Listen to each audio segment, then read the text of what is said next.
And the Soldiers Sang by J. Patrick Lewis and Gary Kelley.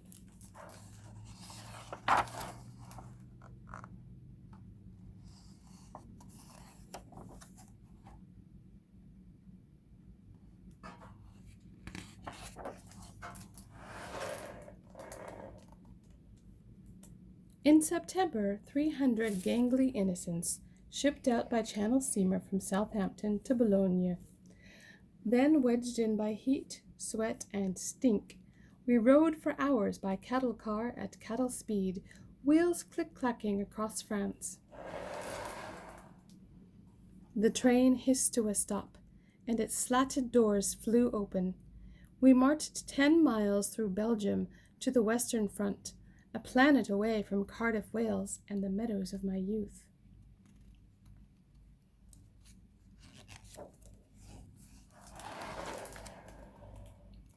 "1914 would be a bad year for dreaming.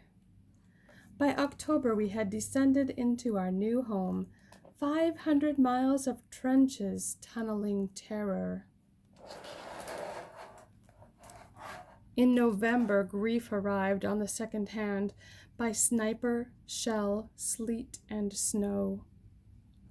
In December, lying doggo each morning in my serpentine cellar, I wrote in the gilded daybook that had been my father's parting gift. Staring at my iced-over daisies, I wondered if my German mate across no man's land nursed trench foot too.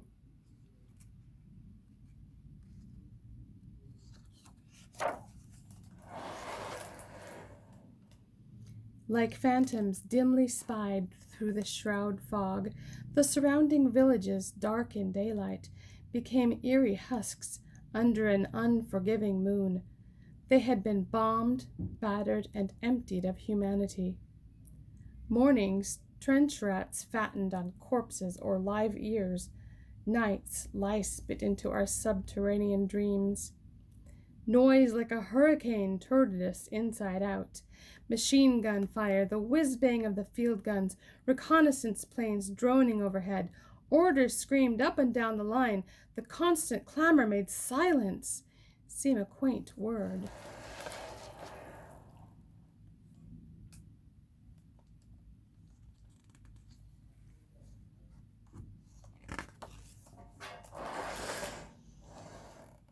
The frozen ground above became a bone orchard for soldiers running on raids and falling like ninepins, quick with lead. As Christmas approached, Princess Mary surprised nearly 500,000 British boys with brass-boxed treasures of writing materials, tobacco, and chocolate. From Mother came a tin of Cardiff's finest rhubarb cheese crumble and a scribbled note. "Dear darling Owen, you'll be getting a crumble twice a month, son, if you promise to sit yourself down here with the Davies clan and sing for us all next Christmas, you bleedin' ma." I had a fair voice, some said, one that might well win favor with the London Choral Society. Yet this war welcomed no melody. Christmas Eve morning stumbled out of Dark's rougher neighborhoods. The sunlight that dazzled our corner of the cold did little to brighten another afternoon of despair.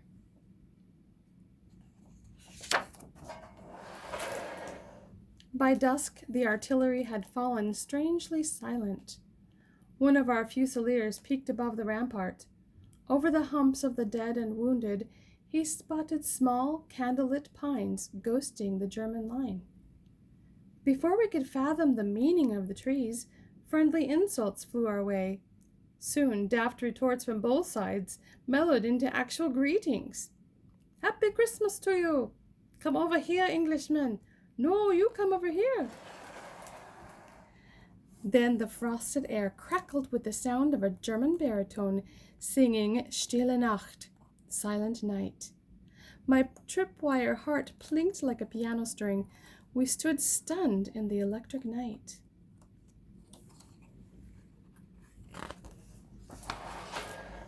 I listened, mustered my mettle, and returned a tenor first Noel. Friend and foe clapped at my performance, as if serenading an enemy was the most natural thing. A brave, unarmed German climbed from his dugout and began a slow march over forbidden ground. A member of the Scots Guards did the same. So emboldened, dozens and then hundreds of us took our first halting steps toward a court-martial offense on both sides, fraternizing with the enemy.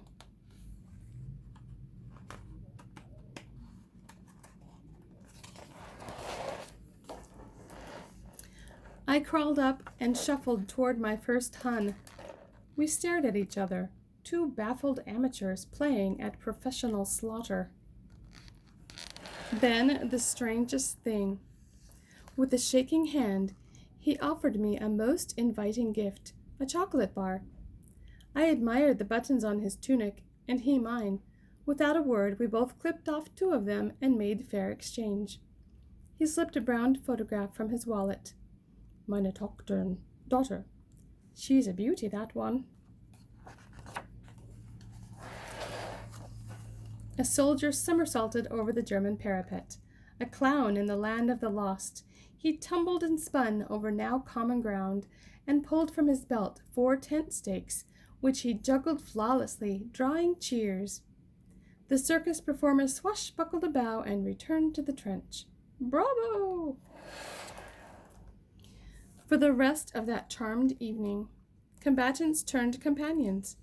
It was like Saturday night under a street lamp in every man's land. We traded mementos, swapped stories, sang songs, even cut each other's hair. No one wanted it to end.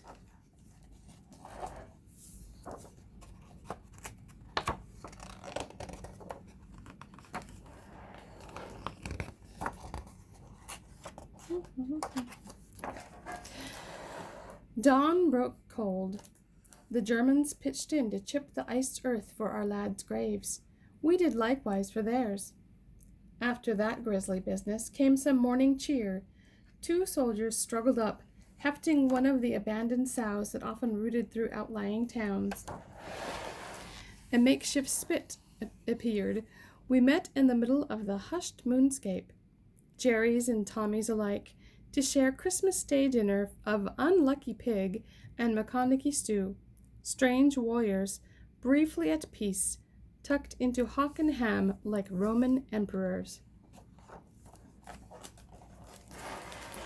A football game broke out, but peals of laughter announced our treason, arousing the brass hats to fury.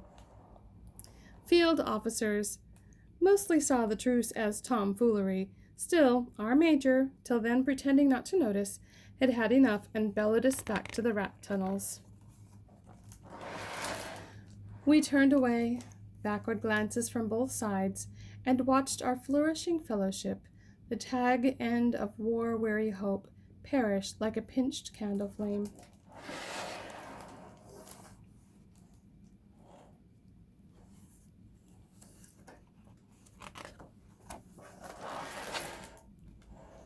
On Boxing Day, December 26, some sectors extended the truce, not ours.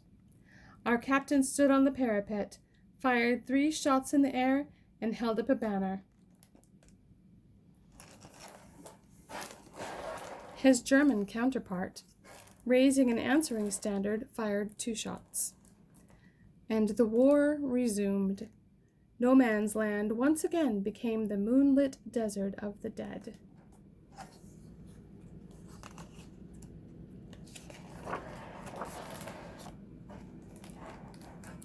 A hard-nosed Prussian unit, ignorant of the pause, callous to the cause, had settled in behind its barbed wire. Standing on the firing step to take over the watch, I was daydreaming about how spring in Wales would be welcoming me back before the moorlands greened. About how noble it would be if the truce stopped the fighting for good.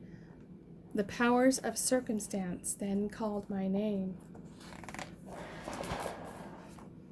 A sniper's bullet flew the killing ground and shattered the top of my spine, carrying me from the earth on that voyage all creatures must take.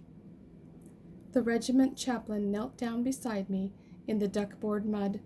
He mumbled a short prayer for Owen Davies, the Christmas truce singer. Then he pulled the daybook from the side pocket of my tunic, intent on sending it back to Wales. It fell open to the last entry. Christmas Eve, 1914. I am 20 years old today and witnessed a miracle. Will anyone believe that tonight I sang a carol to the German army and to great applause? Tomorrow is Christmas. It looks like I'll be heading home very soon. The chaplain closed the diary and stuck it in his coat. He shut my eyes and hurried down the line. Chaplains were busy men in the Great War.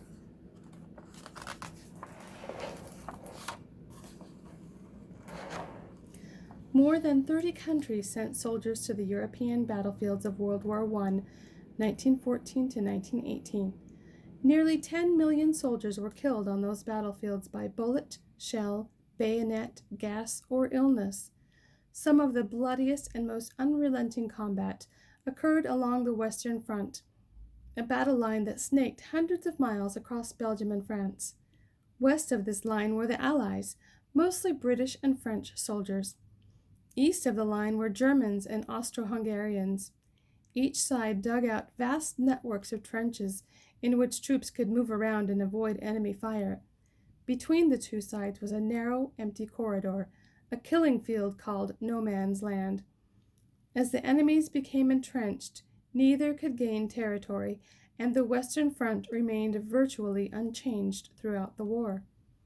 On Christmas Eve, 1914, the war briefly ended at numerous points along the front when enemies put down their rifles and gas masks and came together in fellowship. The Christmas truce occurred 6 months into the war.